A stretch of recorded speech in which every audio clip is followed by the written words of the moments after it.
Sir Mewat में देखा जाए तो कहीं ना कहीं थोड़ा विरोध दिखाई दे रहा है कि इंद्रजीत जी पिछले 10 साल में बहुत कम मेवात के अंदर आए हैं, क्या कहेंगे?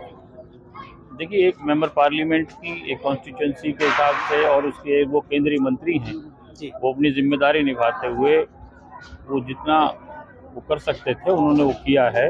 और ख़ास तौर पे आपने देखा होगा कि जब भी आकांक्षी जिला ये घोषित हुआ, जी उनका मंत्रालय था और जिसमें हमारे आदरणीय नरेंद्र मोदी जी ने जहां उसमें मेवात के लिए विकास में प्रतिबद्धता दिखाई, वहीं जी भी मैं नुहू में बार बार आकर उन्होंने मीटिंगें ली, बैठकें ली और वो आते रहे। तो ऐसी कोई बात नहीं है कि मेवात के प्रति उनकी उदासीनता हो।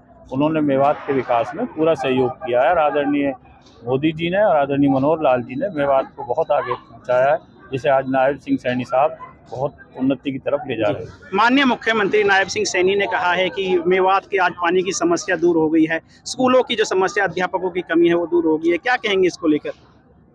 देखिए, जब भारतीय जनता पार्टी की सरकार बनी, मैं यहाँ से नूह से विधायक था। जी मेडिकल कॉलेज में पीने को पानी नहीं था, जी। नूह कस्बे में पानी नहीं जी। था, और तो बात दूर छोड़ दीजिए।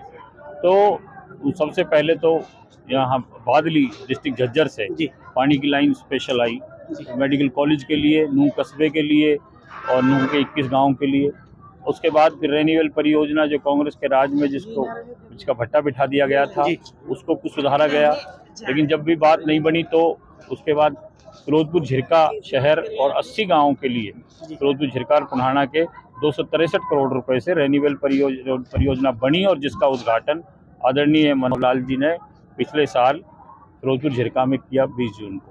और उसके बाद नुहू में अब 306 करोड़ रुपए से 71 गाँवों की ऑगमेंटेशन हो रही है, रेन्यूअल का अलग से और ट्यूबवेल लगाए जा रहे हैं।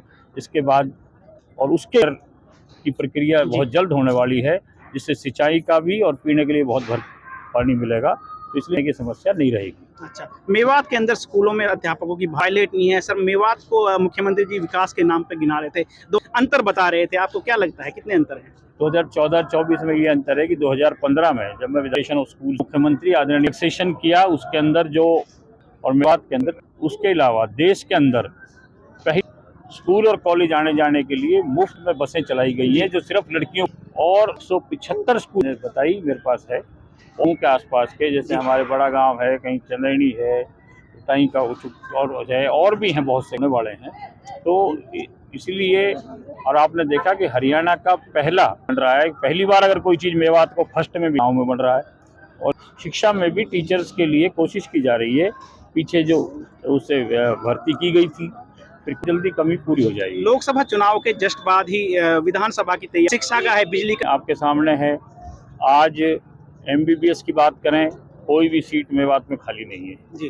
टोटल नौकरी है, उसके प्रयास किए जा रहे हैं। तो स्पेशलिस्ट की जो कमी है पूरे देश में है, कल्पना मेडिकल कॉलेज में भी कमी है, रोहतक में भी कमी है, डेंटल कॉलेज बन रहा है और उसके साथ शिक्षा में भी सारी आगे पढ़ाई की तरफ जो कोर्सी के जब से जो रुझान आया है उससे भी बहुत फर्क पड़ने वाला है। मोबिलाइजेशन जो हो रहा है उसके अंदर भी नौकरियां बहुत ही मेवात में सरकार का पूरा इसकी तरफ ध्यान है। मेरा सीनियर सेकेंडरी का रिजल्ट आया है और मेवात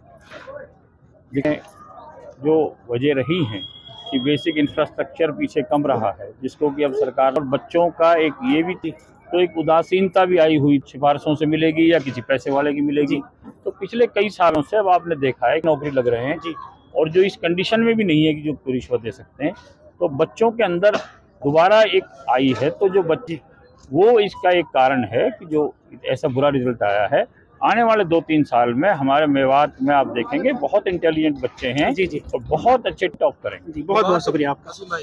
मेवात यूनिवर्सिटी की बात करें या फिर NH 248 की बात करें, इसको लेकर आप क्या कहेंगे? पिछले काफी वर्षों से मेवात की जनता मांग कर रही है और आपकी जो है सत्ता में भागीदारी भी रही है, आपने इसके लिए देखिए, जो NH 248 की बात है, पीछे माननीय मुख्यमंत्री जी ने, हमारे आदरणीय मनोहर लाल जी ने चंडीगढ़ में बैठक बुलाई के अंदर जब ये 5.5 थी, ये रिकॉर्ड की बात है PWD में। कई गांव के बाईपास बने, जैसे माल पड़ता है कि भाई इसके अंदर बाईपास बने, इसका फ्लाईओवर बने, एक ही बार में इसमें हो जाए, तो वो सारी जो मंजूरी थी सब हट के 250 करोड़ रुपए इसमें और बढ़ गए।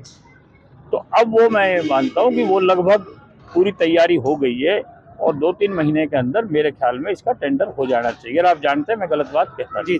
दूसरी बात एजुकेशन यूनिवर्सिटी की है, नहीं, एजुकेशन यूनिवर्सिटी का जैसे कि अभी आपने खुद कहा कि हमारे रिजल्ट इतने गंदे आ रहे हैं, हमारा पहले ध्यान ये है कि एक तो बेसिक हमारी एजुकेशन का इंफ्रास्ट्रक्चर आप जानते हैं पहले वो इम्प्रूव हो।